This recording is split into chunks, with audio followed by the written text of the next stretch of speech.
You just start the recording there as well. Yep. Do you typically just go for kind of the flex of whatever the team needs? Mostly, yeah. Mostly? Okay. I do try to pick my own heroes, the ones that I prefer playing, which would be like Zen and Break, but in some teams it just doesn't work very well. Okay.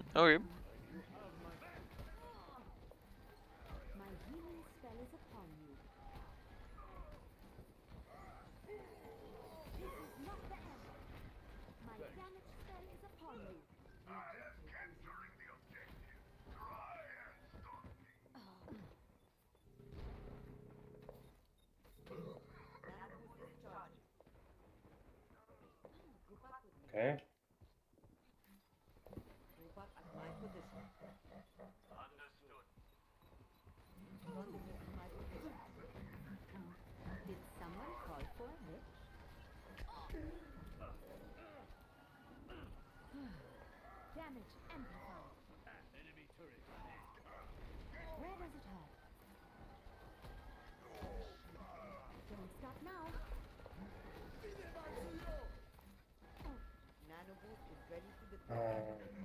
I'm taking care of you. My servants never die.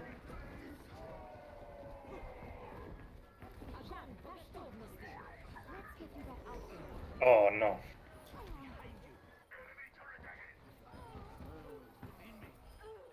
All right.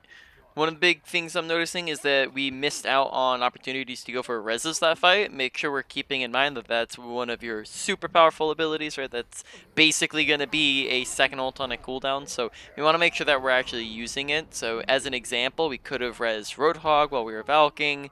We also probably could have res the... I think we did... No, we didn't res. I think we could have res the Ana No. after she died, if I'm not mistaken. She died there. Because she died in the graph, In which the I got graph, sucked yep. into. Yep. So that we could have potentially going for a res on that one. So make sure we're keeping our eyes open for res opportunities, and we're going for them and not holding on to the ability. My damage spell is upon you. Let the dragon consume you. Does this still work? No. Stop now.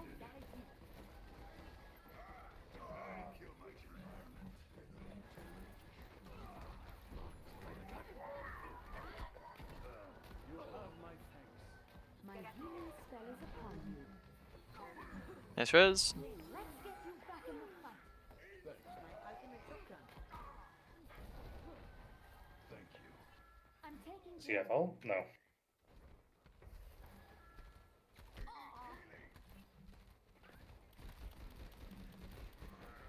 counting your damage.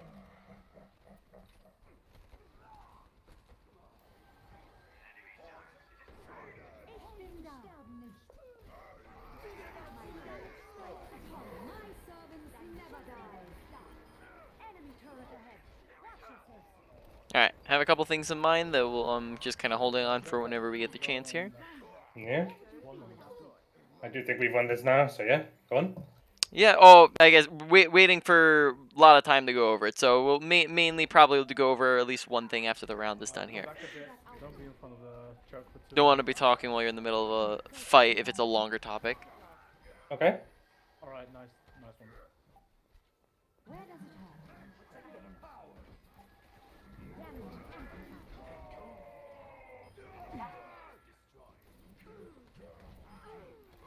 Did someone call for a witch? All right, so let's talk. Firstly, let's go over target priorities. So, as Mercy, you really like to be pocketing the people who do damage, as that means that your damage boost is going to get the most value, right? People who do extra damage means that your Yeah. damage boost does more. Additionally, Mercy isn't as great at pocketing tanks because they just have so much health, and Mercy does not do a lot of fast healing in comparison to other characters like an Ana. And then additionally, like, Ana's gonna struggle more to heal like the DPS, whereas Mercy can heal them very easily with her beam. So overall, this is where you get into kind of beam priority. And we spend a lot of times on the not great targets to be sitting with. And here, for example, we probably want to be sitting with our Pharah first, like kind of firstly, and then our soldier secondly, and those would be our target priorities. And anytime, and then I'll get more into it, I guess, later, and we'll talk about like how we think of them as default targets. But you just mainly for now, just think that you probably want to be sticking with them more often than you were before. I didn't. I missed the last bit you said. Yeah, we'll get more into it, but I'm just saying, for the moment, just keep in mind you probably want to be sticking with them a little bit more than you were before. Casting a spell on you. We make a great team. Securing the objective. I will At the not back. waste this opportunity. Back on right side. Together with the junk. They can die. Junk is now up top. Move back. My damage spell is upon you.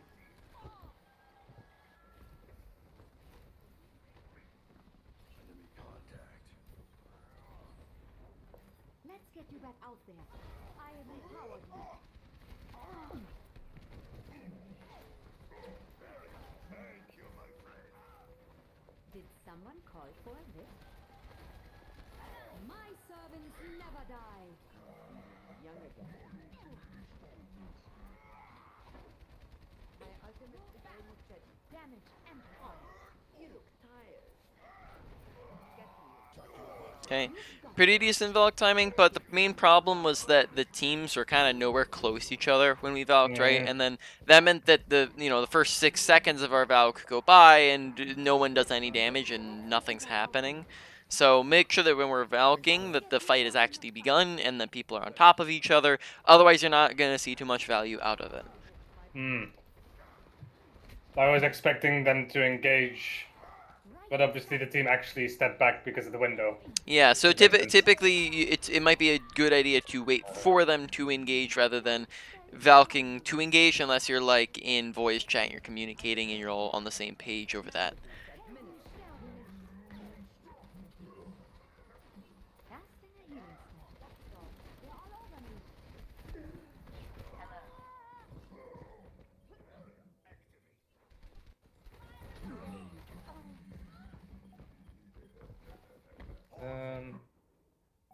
Die Wunder der modernen Fine Medizin. still.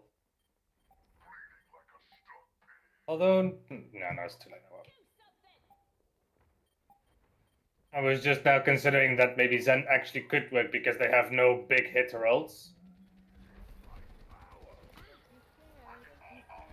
Damage increase. This will help. You've got this. I'm taking care of you. Name. Young again. Oh, bro, you're AFK. Oh, don't be AFK, dude. The battle continues. My healing spell is upon you.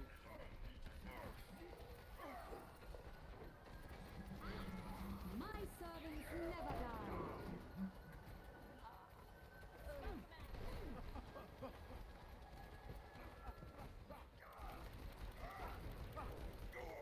That's a healing spell.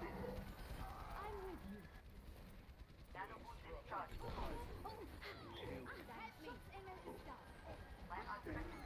Safe. This is not your time. Damage boost me, Mercy. Damage boost me. My healing spell is upon you. Tactical visor My activated. damage spell is upon you. Locking down the objective. Rally to me.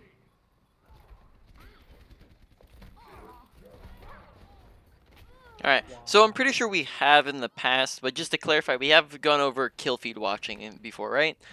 And Yes, how to tell yeah. whether anyone ever lost a fight. So in that last fight, we ended up dragging out a lost fight for a really long time as a team. That fight had been lost like right as we were at like 99%, and then we ended up dragging the fight for like a whole 99%, probably for a good like minute straight, right? So Yeah. make sure you're watching that kill feed and paying attention to kind of the flow of the fight and who's winning, who's losing. That might save our ult, that might save Soldier's ult if we maybe communicate it and say, hey, we've lost the fight, maybe we shouldn't be ulting. I shouldn't also not rest there, but yeah, no, the reason I ulted there is because I thought actually stalling would have been a good idea, but In I that guess not. situation, if the fight is lost already and you're already at 99%, stalling is not going to accomplish anything, right? I was going to stop them from getting percentage earlier. That's what I was thinking. And then in that case, then you die, and then they get the same percentage anyways, and then now you just don't have an ultimate, right? My healing Earlier has no issue in the matter if you're giving them the same percentage whether or not you ult or not. Right, so like let me explain that further. If it's going to Yes. take you as a team to take 20 seconds to regroup and get back to the point for a second fight, then they're getting 20% ult chart, or so sorry, 20%, 25% on the ticker, right? Yeah. That's not going to change no matter how long you stall, because it's always going to be 25% because it was in your control. The only thing that's changing is your team is using ultimates and staggering so that you're not grouping up all at the same time. So if anything, it's hurting you guys attempting to stall longer because there's no need to stall longer. You're already at 99%. And on top of that, you're just wasting ultimates and staggering so that you're all coming at different times. So I don't Hmm? know, but I think when I ulted in the end, Yep, go ahead. go to I believe people, when you because ulted. Yeah, good. I think we still had the point. Yeah, we did. Yes, but it's 99%, right? So if it's a lost fight, in that case, because since you already have point, it's not going Wait, to do anything. is this the fight that we were thinking Yes, of? yes, it was. This is past it right here. Yeah. So if you were to go 20 seconds ago, is where you would have valked, right? This. So here in the situation, you have control of point, but this is a lost fight. So if you press pause right here, oh, bottom Ah, left, you're good. Right, so like 10 seconds ago, you can just like get out of your character, look around for a second. You can see there's one, two, oh, there's a three. ball. Yeah, they have 1, 2, 3, 4. I think like 5 or 6 players. 5 We people, have yeah. 5, 2, 6 3. players, and one is Yeah, coming back on the way. yeah. And So we have me and Ball, and then 2 yeah. DPS just coming in now. And we're 1 second away from cap, or they're half a second away from capping. They have point control. Our balls have HP. We also popped Valk like 4 seconds ago when we didn't have our players coming back. So like there's a bunch of things that are in favor of their Yeah, team, and so you can see that the fight does go in their favor because we do end up actually losing this fight, but it was after 50 seconds. So if we were to not ult and just let them kill us here and mhm, regroup as a team, we come back and we come back in for a full next fight with ultimates and with stuff. ultimates at 25, right? But here we use Visor, we use Valk, and possibly one more, and then by the time we actually regroup and come in for a second fight, it's more like 45 rather than 25, right? So we've also wasted time in the process. Yeah, I think at the point where they capped the point here, that's when I should have immediately just backed off and died, and I probably shouldn't have used that in the first place. Yeah, exactly. But yeah, that like I go too high here, so I lose control of the point because I was just on the point to stall Yep, it out, and here I leave it, or like soon TM, I go too high, yep. and that was also a mistake. I should have been hovering over the point if I was trying to stall more. Mhm. That was almost a good hook. All right. Here we lose it. Yeah. So, Right. additionally, I have a couple other things to go over, so don't quite queue up for a game yet. So, firstly, I don't know, have we had a discussion yet about your hero pool? Because I know we've gone over like tanks in the past. No, not particularly. No, okay. So why don't we go over a discussion on that? Because since you are flexing a Okay. lot and you're going on, you're playing tank and DPS, we're just going to go over that. Well, So. I mainly Mhm. don't avoid DPSing competitive, Oh, so I go to it sorry. I didn't for mean to say that. Sorry, tank and support is what I meant to say. yes. So, when it comes to playing characters, um, you don't want to overwhelm yourself. So this whole discussion really comes down to what are your goals, what are your priorities while playing. Because if your ultimate priority and goal is to just have fun, and you have fun playing all these different characters and flexing, then that's completely fair. That's actually what I do since I'm not playing competitively anymore. I just play whatever characters I want to play, and it's all fine and dandy. But if your objective is to climb and improve and win games in competitive, then my recommendation would probably be to lower your hero pool, as when you spread yourself too thin, you end up improving at a slower pacing. So it becomes very like readily clear. If we were to come up with like an example here, so let's say you play 6 different characters, right? And you spread, let's just for simplicity, you spread out your time equally. Not always going to be like that, but we're going to say you have 600 hours, you spread it across 6 different characters, that's 100 hours per character. Now, let's say you cut that in half to 3 characters. Well, now you've just doubled your amount of time, 200 hours per character, to learn their specific playstyles, the different ways that their guns work, their different abilities, their different ultimates, their differences in how they position and what they should be paying attention to, right? And you do that again down to 2 characters. Now you've just tripled your amount of playtime on that character. So, I would probably, my recommendation, right, would be probably stick on one role, as spreading yourself between 2 roles, especially because different roles have different, like completely different play styles, and they both play differently, and you can kind of translate easier between when you're in the same role. So I might focus in, and also on top of that, when you're also going to climb slower, as that means that you're only gaining and losing one at a time versus all of that time going into one single role, if that makes sense. So, my recommendation would be one role, and then the amount of characters typically depends on your playtime. I typically just recommend an average of 2 to 3 characters, but it really depends on how much time you have to work with. If you play only like a couple hours a week, I might only recommend you trying to pick up like one character, right? No, I tend to play multiple hours every day. Yes, if you play, so if you were to play, for example, like 3 hours a day, then you can maybe bump it up 2 to 3 characters. If you're playing like 5, 6 hours a day, you can probably bump it up, go like 4 or 5 characters. If you're playing like 6 to 8 a day, that's, or plus, right, 6 plus, something like that, and then you can probably bump it up to like 5 or 6 characters or so. Just because you have more playtime, so you can afford to spread yourself a little bit more thin. So that's the discussion. If you, it's really up to you what you choose to do. You can, No, that sounds like good advice. Like, Yeah. especially if I want to grow, because the main role I'm focused on is support, and I'm flexing it to tank because, frankly, tanking is the least played role in the game, and I do enjoy it. But then you say I should pick like 2 to 3 characters maximum.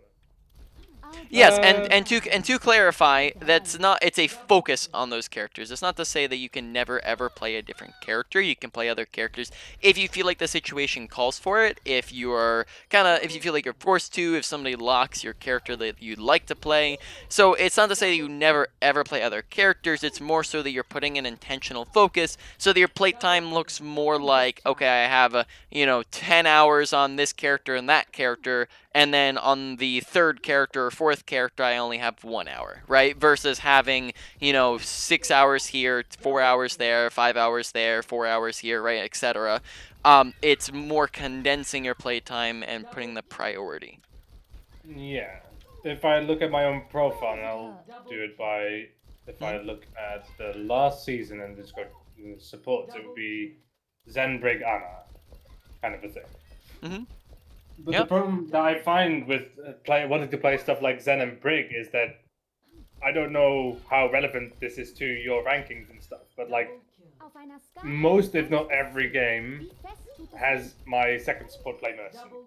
And I just feel like the team is just dying all around us because we don't have the throughput with a Zen Mercy. Yeah, so that's just gonna depend on the comp, right? It's not going to, like, Zen, like, you can do a Mercy Zen or Mercy Brig, but only if you don't need the healing as much. So, for example, in certain dive compositions, you don't need as much healing because they're not taking as much damage. You might not need as much healing if you have a lot of characters with self-sustain. So, like, think Soldier is healing, Roadhog is healing, Mei is healing, right?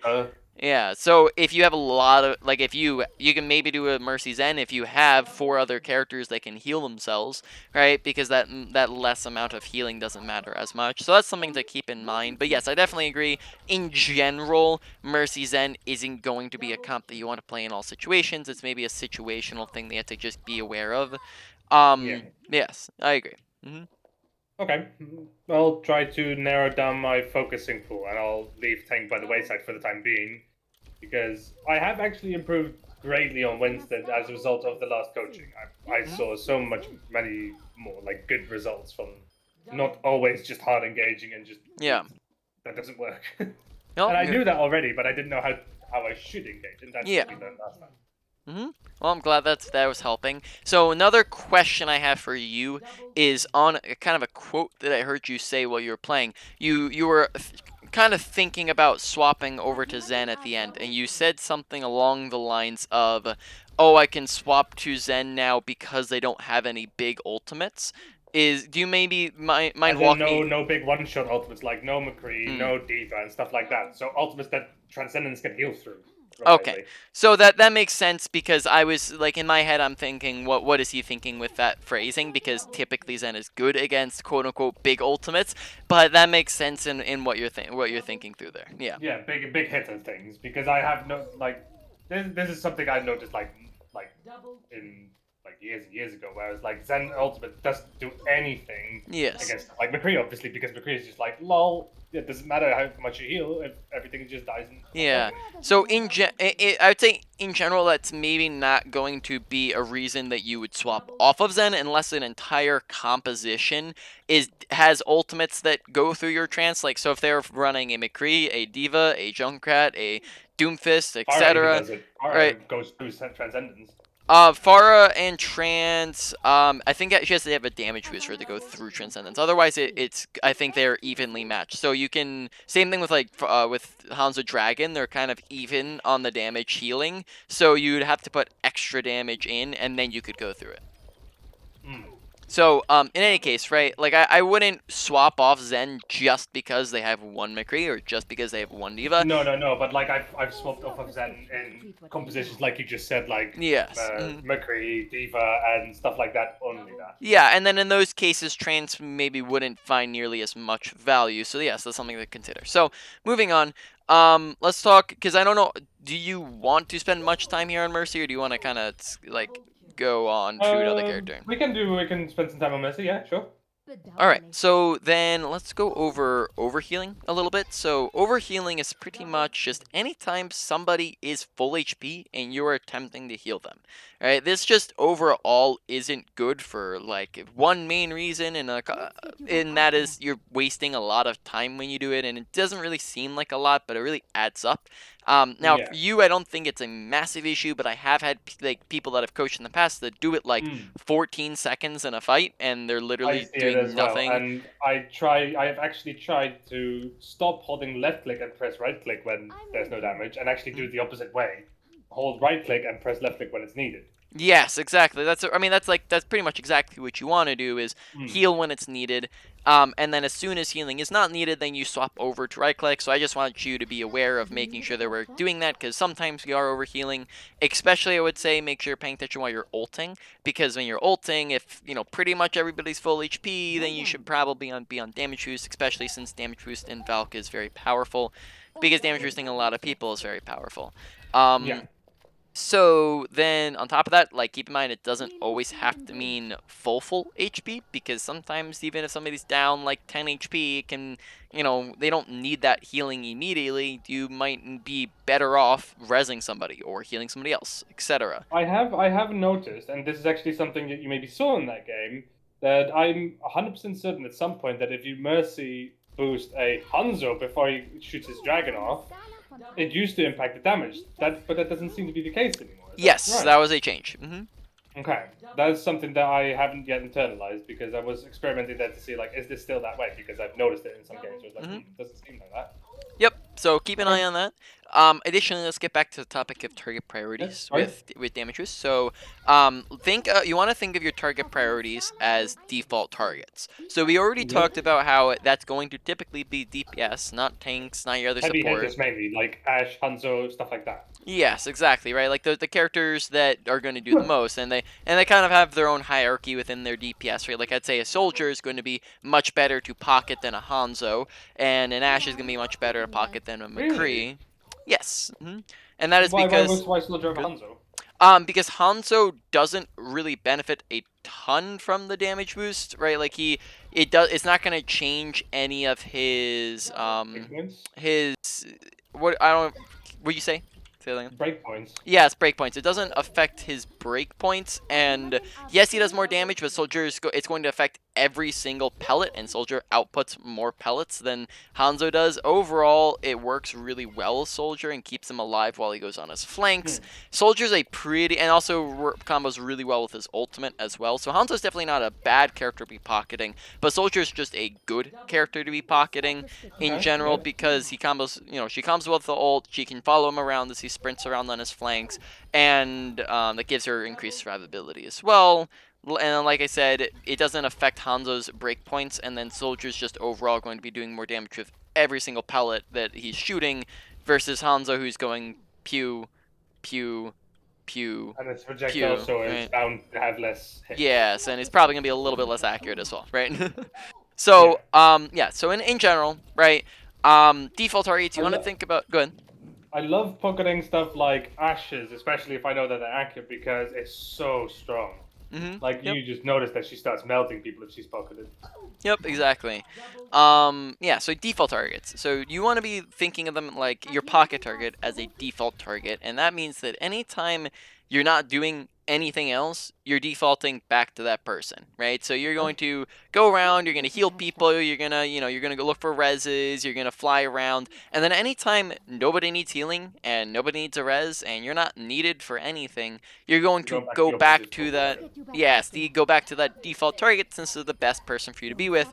Whereas in our gameplay, we would heal up the person who needs healing and then stay on that person who we just healed, right?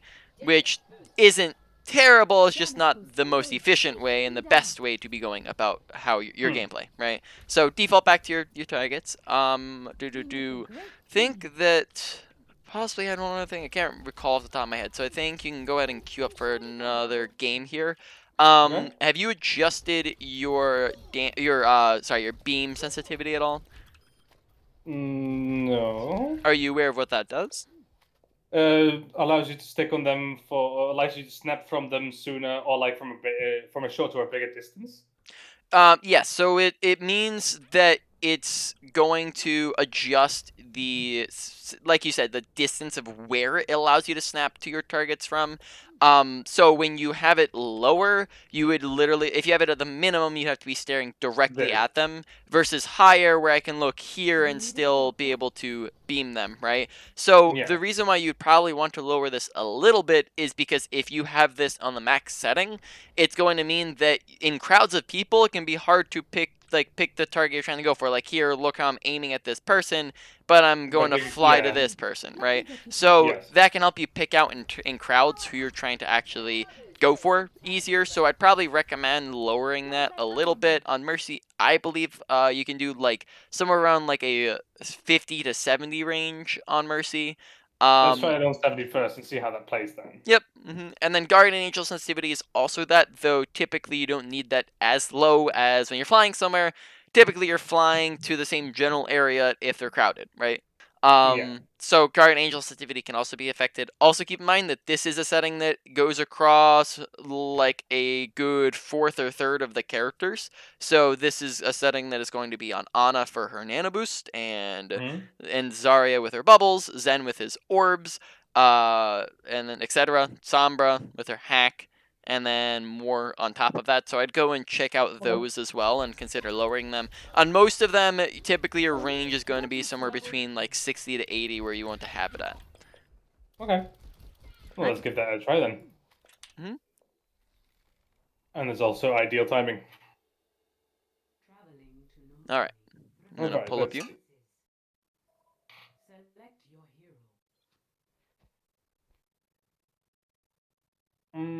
Defending on this point. Actually, wow.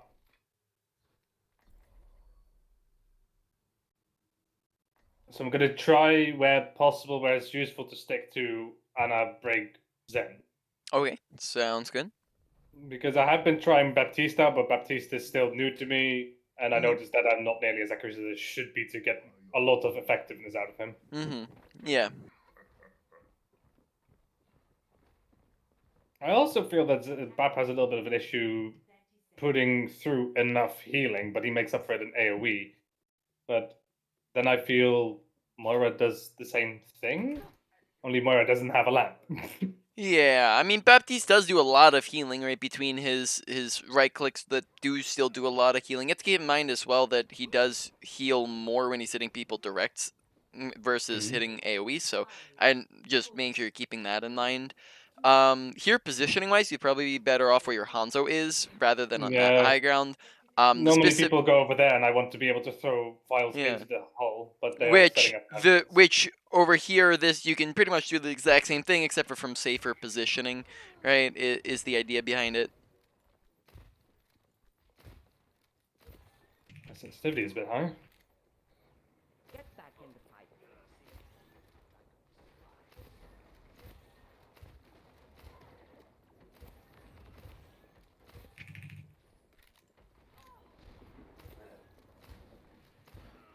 أنا هاخد بالي منه. This will only hurt for a minute. Help me. This is not the end. I have your back. Alright, so noting that Widow grappled to that high ground, we heard her, we saw her, she shot like right next to us, and we didn't really acknowledge her, and we stayed hard scoped in, which is probably gonna get us killed if she looks at us, right? Because then she can just headshot us super easily. Okay, yeah. So make sure we're being aware of our surroundings, and in fact, I think that that's mainly how we died to Echo is because we didn't know that she was coming. So make sure we're keeping our ears open and that we're watching and waiting for people to be popping up on those off angles and flanks so that we don't get caught off guard.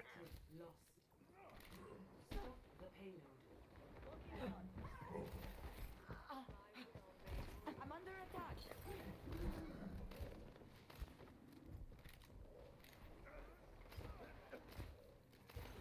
Go. I keep you here. Helden sterben nicht.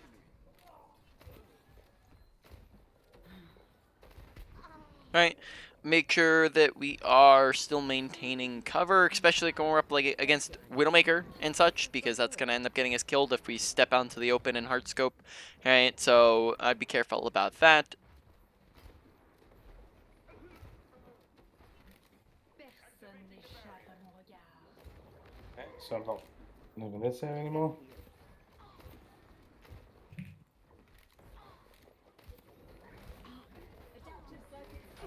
Oi, oi!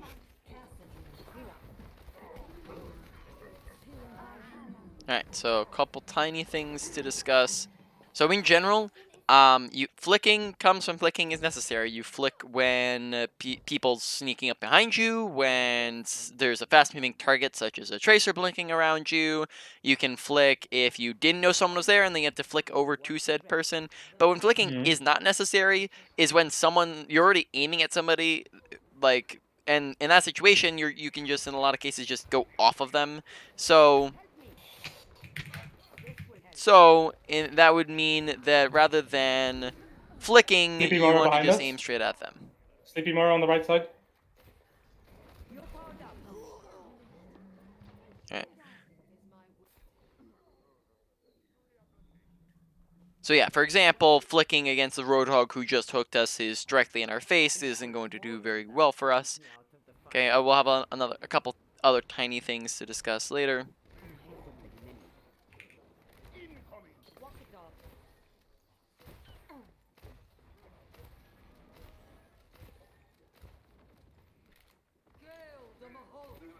Take your medicine. Alright, so we are hard scoping a lot, and we're going to discuss maybe a little bit of when do we quick scope versus when do we hard scope versus when do we unscope after we're done here when we have the chance to discuss it. But for the moment, note that we're maybe hard scoping too much, and then that's Okay. meaning that Widowmaker's sniping us in the head and other characters are able to kill us very easily. So we'll discuss that. Nade, when should you be using Nade for what? So in general, Nade is a very powerful ability and you want to be using it to as like a grenade to get value aggressively, but it needs to be used defensively when defensive uses is needed, when you actually need it for healing. So you use Nade when healing is needed, but also the other requirement is that somebody is in danger. So low and in danger, right? This applies to you and your team. So you can be low HP and sitting in your spawn and completely safe, and you can also be in danger and on top of in the middle of their entire team and be full HP. Now, in the scenario where you're in spawn, nade is not needed, obviously, because you're not in danger. And if Well, you're in I'll the show middle, you. say that again. I'll show you. Just terminate that. Oh, Yeah. sorry, go on. I was just making a joke. Yeah, I gotcha. So then besides that, right, like if you're in the middle of their team but you're full HP, then nade's not going to accomplish anything, right? So the two requirements for needing yourself or your teammates are low and in danger. And we saw maybe, I know at least one, possibly a couple others where we needed our teammates who didn't need it. And then we also neglected a couple times to nade ourselves when we were in danger and low HP. So make sure that we're paying attention to our health bar and requesting healing and when we're low, and then also nading if we feel like we need it, right, when we're low and in danger. Yeah.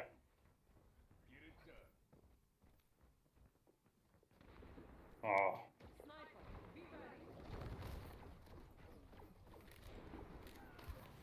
Get back in the fight. Everyone, on the objective. Healing in hand.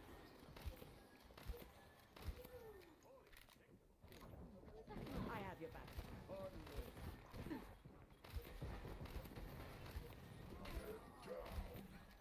Get me.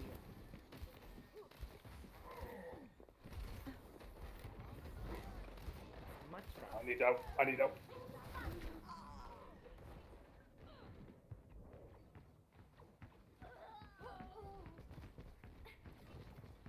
We have lost the Genji, okay.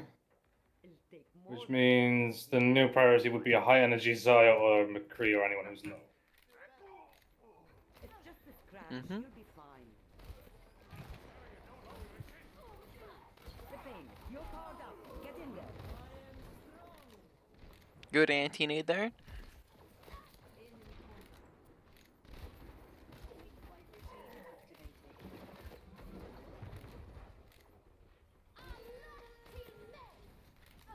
This will help. Alright, so that actually was a pretty good nano, or Zari just chose to sit back with it rather than pushing forwards, and then that didn't work out very well for us. لسه في ناس لازم احميهم. Not every good decision is going to get payoff. Yeah. Watching your back.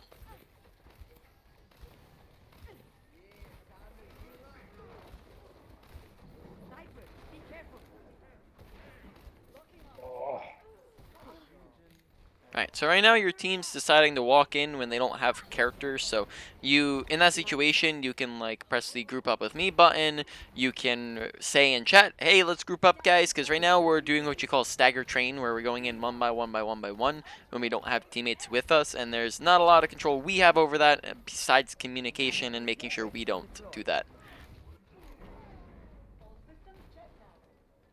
Alright. Because no, we're still walking in when we have a baby diva and when little Lucio's dead.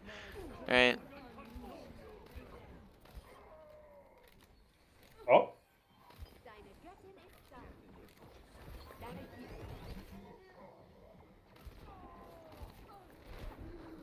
Alright. Typically, nade comes first, sleep comes second, right? Which are sorry, I messed that up there. In that situation, sleep probably comes first rather than nade, because if we sleep him while he's closer to our team, that can help our team secure the kill on him easier than when he's running away. So in that situation, sorry, I messed that up. It probably you want to do that the opposite order. But in general, you did have the correct order there. Oh, the Zaya just ran. Okay.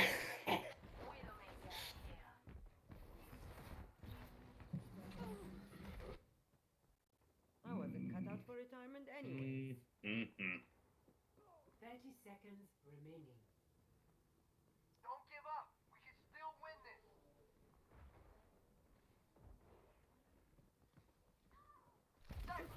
Nope. Oh, nice.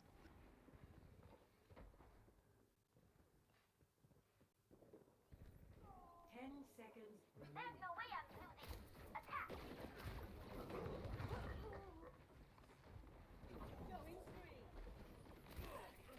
All right. So you mind pressing tab real quick before we end off there? So all right. We're gonna talk on a topic real quick, or I guess a couple topics, and then we'll hop into the end credit stuff after that, probably. So I'm gonna stream up here, and then we'll go over a couple things. So, firstly, have we discussed? I don't think we have, but have we discussed survivability at all Never In stop what fighting capacity? for what you in believe the in-depth capacity? No.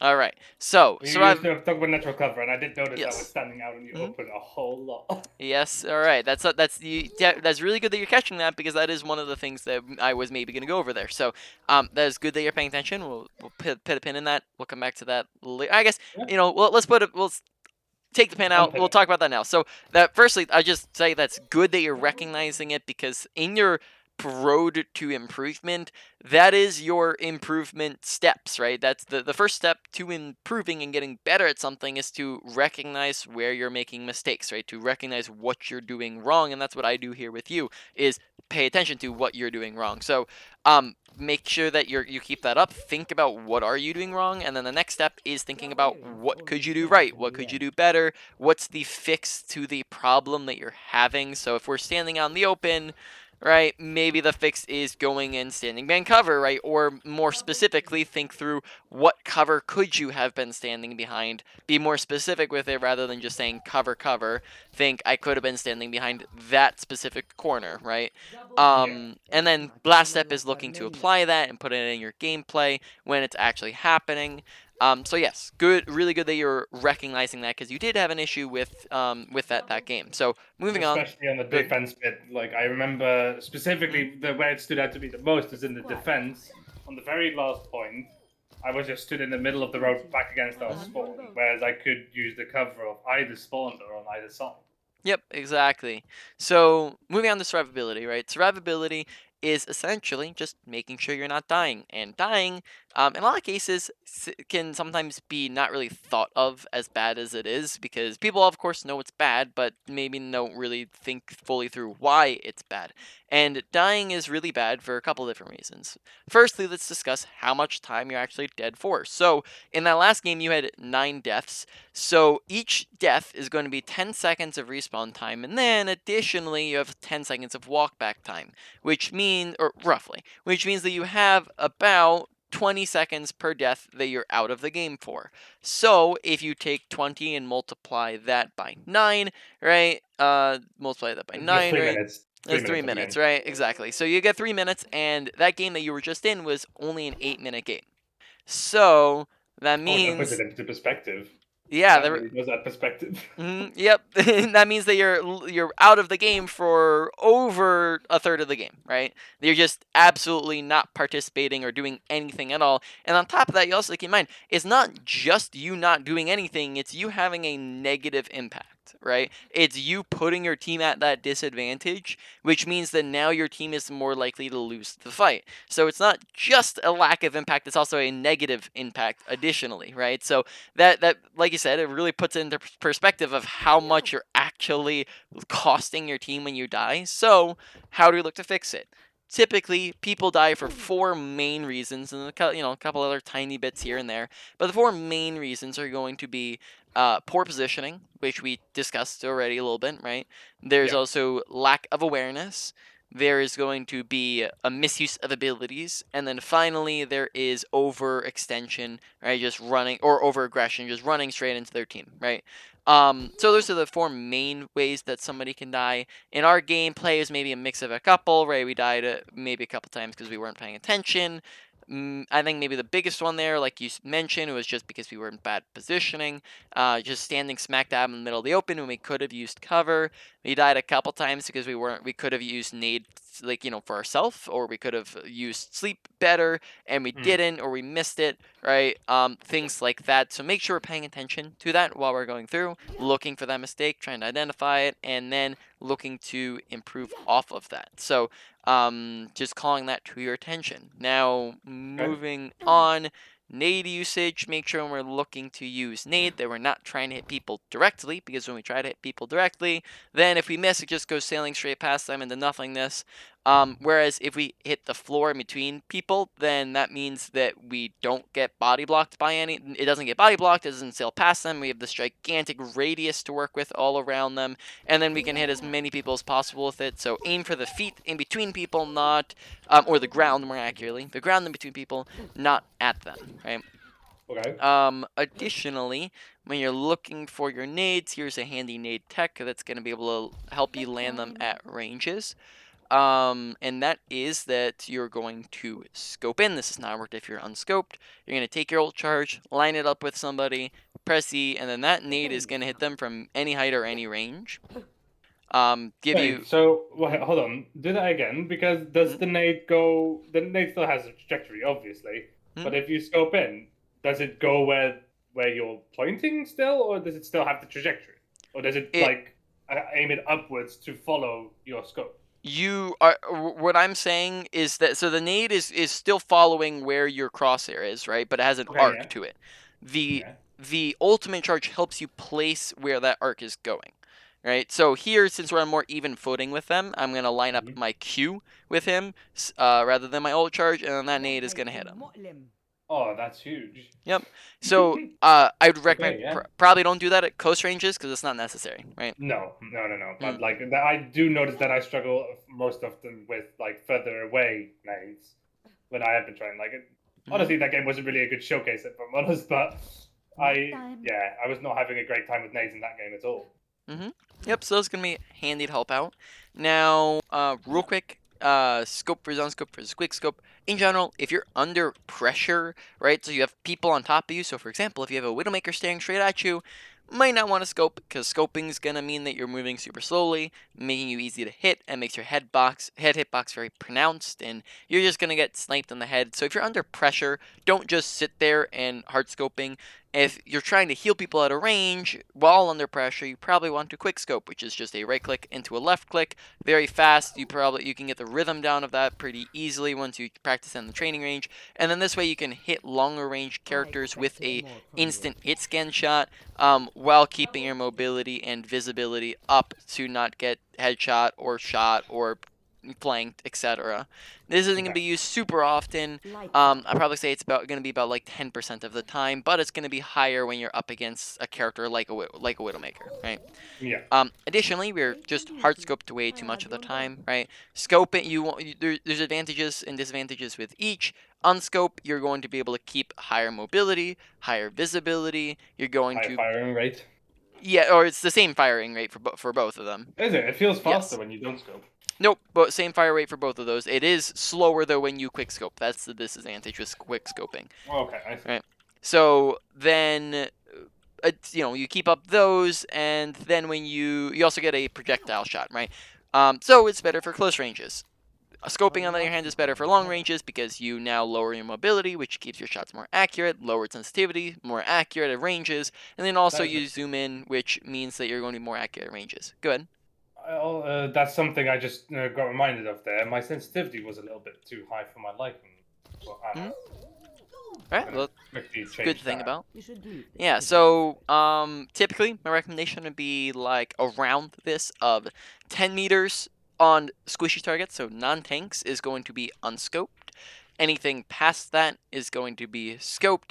Tanks have bigger hitboxes, so it's going to be more like 15 meters on tanks are going to be unscoped, and then anything past that is scoped, right? And then that's about it because that's all the time we have. Though, of course, I would say that there is probably a lot more to go over with Ana, just Oh in yeah, future Anna sessions is and one whatnot. that I think I'm not too great at, but I'm definitely better than some of the other main healers. Like, I'm an okay Moira, but I don't think that personally I don't value Moira nearly as highly as Bab, Anna, that kind of a thing. Anna is a strong throughput healer, but that's about it, in my opinion. Mm-hmm. Yeah, well, yeah. I mean, I would say that Ana, right?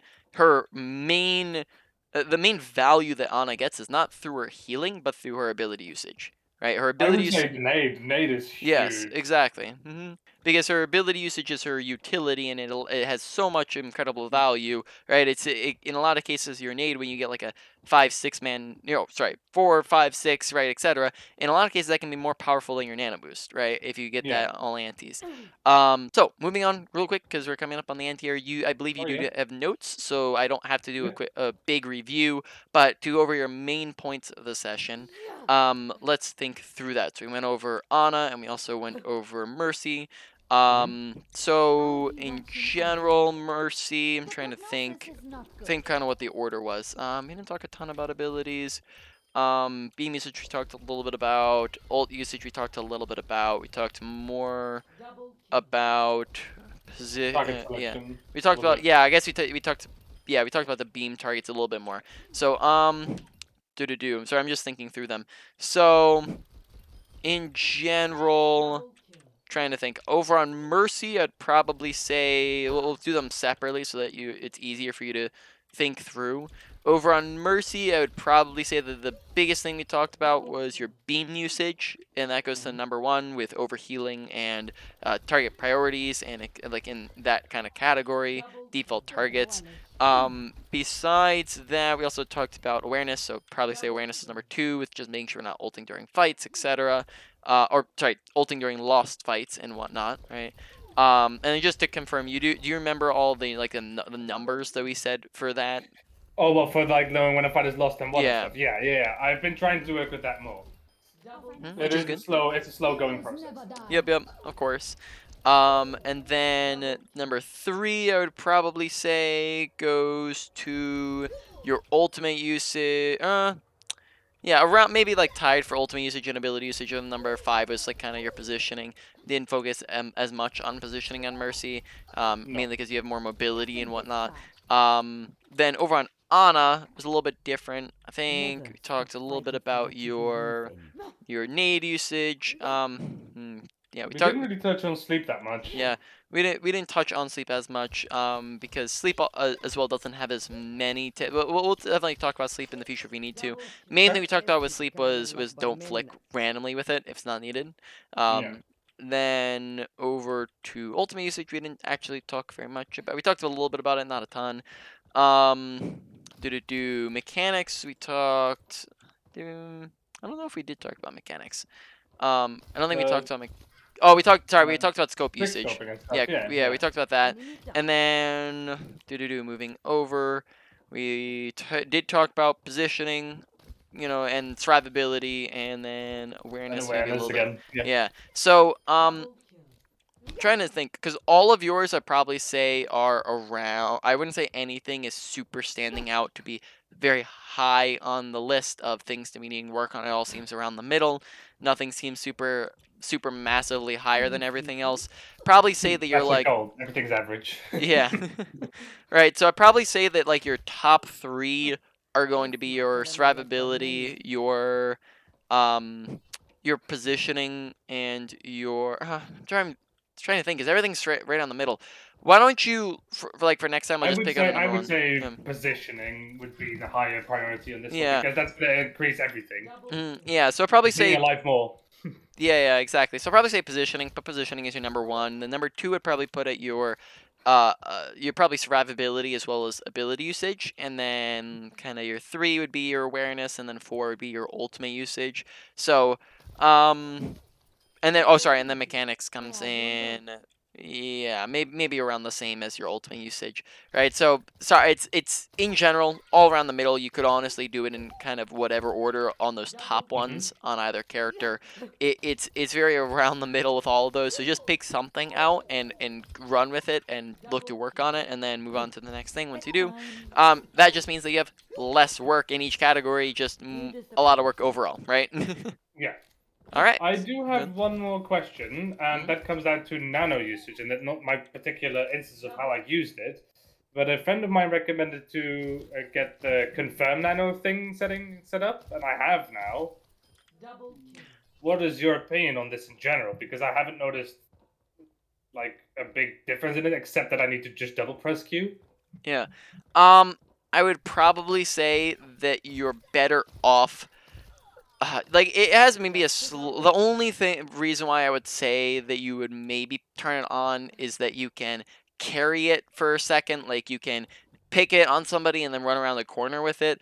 But overall, I would probably say in most cases you want the speed over the confirmation, and if you're going for the speed, you're not going to have really much time to look and see is it on the right target.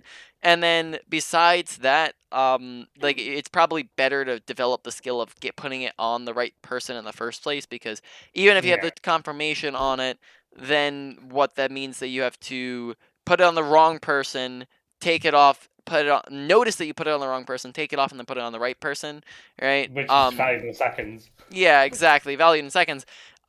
Versus just making sure that you're putting it on the right person in the first place, right? And then having it just be a faster transition. So I'd probably err on the side of not using it, but Okay. I wouldn't say it's like atrocious if you did have it on. No, I noticed because we were trying out some combinations with Genji Nano Blading, the Mhm. classic combination, stuff like that. And oftentimes a tank would get its fat ass in the way and then or they would get Nano instead. And he was like, you should probably turn this setting on and then you can avoid that. But I haven't Yeah. really noticed the difference. So in those cases, it's more so about being aware of where are my teammates at, making sure the tanks aren't walking in the way, and then also when people are in front of us, we have options. We can walk to the right of them, we can walk to the left of them, we can walk in front of them, right? And then that way, or we can even walk backwards and step up on something high, and then those all get us around said person, and so that we're not nanoing the wrong person. Nano sensitivity can help with that, so that you're not nanoing the wrong person on accident. And then yeah, those I would say is the main points. Get around the person, lower your sensitivity on that, and then that should help. Make sure you're just actively making sure you're putting on the right person. Also, if he's not already, which hopefully he is, make sure that he's dashing up in the air just so he's Yes, he was. isolated from We just everybody, had right? some particularly pesky roadhogs that just Yeah. photobomb basically. Mm-hmm. Yep. So just make sure to keep an eye on said roadhogs. Yep. Hmm. All right. Okay, well, So appreciate it. yeah, no problemo. So I'm gonna stop recording there.